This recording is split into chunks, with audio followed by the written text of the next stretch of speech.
గౌరవనీయులైన సభాధ్యక్షులు, పాఠశాల ప్రధానోపాధ్యాయులు, ముఖ్య అతిథి శ్రీ కళ్యాణ్ గారు, సోదర ఉపాధ్యాయులు and dear children, good morning everybody. సరే, ఇక్కడ శ్రీ కళ్యాణ్ గారు మన పాఠశాల పైన ఉన్నటువంటి ప్రత్యేకమైనటువంటి అభిమానంతో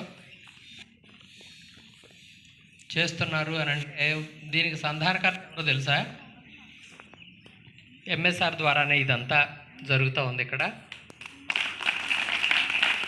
సార్ తోటి నాకు కూడా దాదాపుగా 10 సంవత్సరాల పైనుంచి కూడా పరిచయం ఉండడం, వారి సౌహృదయత, మంచి మనస్తత్వంతో మంచిగా ఎక్కడైతే పాఠశాలలు నడుస్తున్నాయో అక్కడ వాళ్ళ పిల్లల యొక్క అవసరాలు తీర్చాలనేటువంటి మంచి ఉద్దేశంతో ఇన్ని సదుపాయాలు ఇంత ఖర్చు పెట్టి ఇవ్వడం అంటే మామూలు విషయం కాదు. చాలామంది దగ్గర డబ్బులు అయితే ఉంటాయి, కానీ వేరే వాళ్లకు ఉపయోగపడాలి అనేటువంటి ఉద్దేశం ఉండేటువంటి వాళ్ళు చాలా తక్కువే ఉంటారు. అటువంటి వాళ్ళలో కళ్యాణ్ గారు ఉంటారు.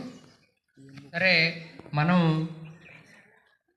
ఏమిచ్చి రుణం తీర్చుకోగలుగుతామని అంటే వడ్డీ లెక్క కడతారా?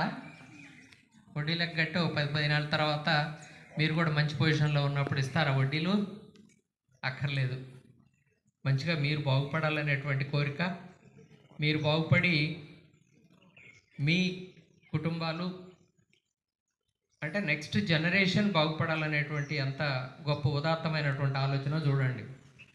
అట్లాగే మీరు మంచిగా బాగుపడితే ఎవరు బాగా సంతోషపడేది? అమ్మా నాన్న. వాళ్ళని కూడా మీరు మంచిగా చూసుకోగలుగుతారు. సరే, మీరు మంచిగా ఉంటే మేము కూడా ఏమనుకుంటామంటే ఎప్పుడన్నా కనపడ్డప్పుడు మా పిల్లలు, మా దగ్గర చదువుకున్నటువంటి పిల్లలు ఇంత మంచి పొజిషన్లో ఉన్నారని మేము సంతోషపడేటువంటి వాళ్ళలో ఒకళ్ళు. So what I want to tell is just do your duties. డిసిప్లిన్డ్గా ఉండండి. మీకు ఇచ్చినటువంటి ఈ సదుపాయాలన్నింటినీ కూడా సద్వినియోగం చేసుకోండి.